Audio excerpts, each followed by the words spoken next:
Hello everybody, मैं doctor Gunjan. मैं एक गायनेकोलॉजिस्ट और एक इनफर्टिलिटी स्पेशलिस्ट हूँ और आज हम बात करेंगे एएमएच टेस्ट के बारे में। ये क्या है, ये क्यों कराते हैं, इसकी नॉर्मल वैल्यू क्या है और अगर इसकी वैल्यू कम आ रही है तो क्या इससे कंसीव करने में कोई दिक्कत आती है। एएमएच यानी कि एंटी मुलेरियन हार्मोन, ये एक तरह का ब्लड टेस्ट होता है जो कि आपके एग के रिजर्व के बारे में बताता है। एग की क्वांटिटी एज वेल एज उसकी क्वालिटी के बारे में एक रफ आइडिया देता है। नॉर्मली किसी भी फीमेल में उनके बर्थ के समय जो एग रिजर्व होता है, जो अंडे होते हैं, वो ग्रेजुअली एज के साथ कम होते चले जाते हैं, क्योंकि हर महीने इसमें से 10 से 15 अंडे जो हैं वो बड़े होना शुरू होते हैं। उनमें से एक डोमिनेंट फॉलिकल बनता है जिसमें से कि जो रप्चर होता है तो एग बाहर निकलता है और बाकी सारे अंडे जो हैं वो ख़त्म हो जाते हैं। तो इस तरह एज के साथ फीमेल की फर्टिलिटी कम होती चली जाती है। अब अगर आपको कंसीव करने में दिक्कत आ रही है और आप अपने इनफर्टिलिटी स्पेशलिस्ट के पास जाते हैं तो आपको वो ये टेस्ट कराने को, एएमएच की टेस्ट कराने को कहेंगे। तो ये एएमएच एक तरह का ब्लड टेस्ट होता है, जैसे कि मैंने बताया, ये आपके एग रिजर्व के बारे में बताता है और ये आप पीरियड के किसी भी फेज़ में करा सकते हैं। ये पीरियड डिपेंडेंट नहीं होता है, जैसे कि कुछ ब्लड टेस्ट होते हैं जैसे ईस्ट्रोजन, प्रोजेस्टेरोन, ये हार्मोन टेस्ट जो होते हैं वो पीरियड के स्पेसिफिक डे में कराने होते हैं, पीरियड के सेकेंड डे में। लेकिन एएमएच का टेस्ट जो है वो आप कभी भी करा सकते हैं। अब इसकी नॉर्मल वैल्यू जो है वो 2 to 6 के बीच की होती है। अब आपकी वैल्यू अगर 6 से ज़्यादा है तो आपको पीसीओडी की परेशानी है और उसके बारे में हम अलग से एक वीडियो में डिस्कस करेंगे। इस वीडियो में स्पेसिफिकली हम डिस्कस करेंगे कि आपका एएमएच अगर कम है, लेस देन 2 है, तो उसके क्या इम्प्लीकेशंस हैं। तो अगर आपका एएमएच 2 से कम है तो क्या करना चाहिए। तो आपका एएमएच अगर 2 से कम है और आप कंसीव करने के लिए ट्राई कर रहे हैं लेकिन कंसीव नहीं कर पा रहे हैं, तो ऐसे में आपको जल्द से जल्द अपनी इनफर्टिलिटी स्पेशलिस्ट से मिलना चाहिए ताकि वो आपको इवैल्यूएट करके आपके बाकी चीज़ें, बाकी टेस्ट कराकर एक प्लान ऑफ मैनेजमेंट तैयार कर सके। तो अब नेक्स्ट क्वेश्चन जो है वो ये है कि अगर एएमएच 2 से कम है तो क्या इसमें हमेशा आईवीएफ की ज़रूरत होती है।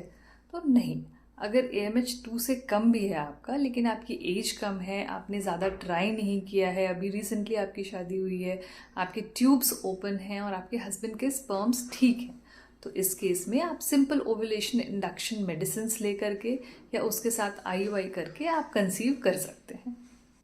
पर अगर आपकी एज 35 ईयर्स से ज़्यादा है, या तो आपके ट्यूब्स में कोई परेशानी है, आपके हस्बैंड के स्पर्म्स में कोई दिक्कत है, या फिर आप काफ़ी टाइम से ट्राई कर रहे हैं, या इसके साथ एसोसिएटेड आपके और दूसरे प्रॉब्लम्स हैं जैसे कि एंडोमेट्रियोसिस है या तो कोई टीबी की हिस्ट्री है, तो इन केसेस में आईवीएफ आपके लिए एक बेटर ऑप्शन है। क्यों? क्योंकि ये फैक्टर्स आपके खुद से कंसीव करने के चांसेस को कम कर देते हैं और आपकी एएमएच जो है, आपकी egg reserve already border line है, तो आप जितना समय बर्बाद करेंगे ये एग रिजर्व ग्रेजुअली और कम होते चले जाएंगे और फिर आपके खुद के एग से कंसीव करने के चांसेस बहुत कम हो जाएंगे। तो उस केस में फिर आपको डोनर एग से जाना पड़ सकता है। तो बेटर देन दैट कि अगर आपका एएमएच 2 के अराउंड है, 2 से कम हो रहा है, तो उस केस में अगर आप आईवीएफ का डिसीजन लें तो आपके खुद के एग से कंसीव करने के चांसेस आपके अच्छे होंगे। अब अगर आपका एएमएच 1 से कम है तो ऐसे केसेस में क्या करना चाहिए। तो अगर आपकी एज कम है, अराउंड 30 अगर आपकी एज है, तो आपके एग की क्वालिटी ठीक होगी, नंबर ऑफ एग्स बहुत कम हो गए हैं, तो ऐसे केसेस में आप सिंपल ओव्यूलेशन इंडक्शन या आईयूआई 1-2 साइकिल के लिए ट्राई कर सकते हैं और अगर वो सक्सेसफुल ना हो तो फिर आपको आईवीएफ के लिए जाना चाहिए। पर अगर आपकी एज ज़्यादा है, 35 अराउंड आपकी एज हो गई है और आपका एएमएच 1 से कम है, तो आपको जल्दी से जल्दी आईवीएफ के लिए जाना चाहिए।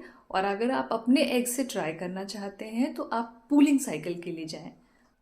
पूलिंग साइकिल क्या है? इसमें एक से ज़्यादा साइकिल्स ऑफ स्टिमुलेशन आप ले सकते हैं और फिर ताकि नंबर ऑफ एग्स आपके ज़्यादा रिट्रीव हो जाए।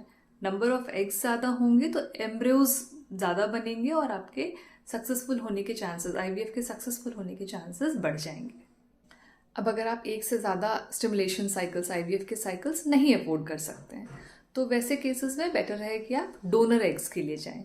इसमें हम डोनर यानी कि आप एक कम एज की फीमेल के एग्स लेकर के उनको आपके हस्बैंड के स्पर्म से मिलाकर जो एम्ब्रियो बनते हैं वो हम आपके यूट्रस में डालेंगे और इससे आपके आईवीएफ के सक्सेसफुल होने के चांसेस बेटर होंगे। लो एमएच के केसेस में कुछ जो न्यूअर टेक्निक्स हैं, जैसे कि ओवेरियन पीआरपी, इसमें हम क्या करते हैं, आपके ब्लड सेल्स को लेकर उसको लैब में प्रोसेस करके उसमें से जो प्लेटलेट रिच प्लाज्मा है उसको आपके ओवरीज के अंदर इंजेक्ट करते हैं और ये आपके न्यूअर एग सेल्स को रीजनरेट करने में हेल्प करते हैं। इसके अलावा हमारे पास स्टेम सेल थेरेपी है। इसमें हम स्टेम सेल्स को आपके ओवरी के अंदर डालते हैं, इंजेक्ट करते हैं और ये भी न्यूअर एग सेल्स को रीजनरेट करने में हेल्प करते हैं। पर ये दोनों टेक्निक्स अभी रिसर्च फेज में ही हैं, इन पे बहुत एस्टैब्लिश्ड स्टडीज़ नहीं हैं। तो ये हमने बात करी लो एमएच के बारे में। Hope I was able to clear all your queries. Thank you.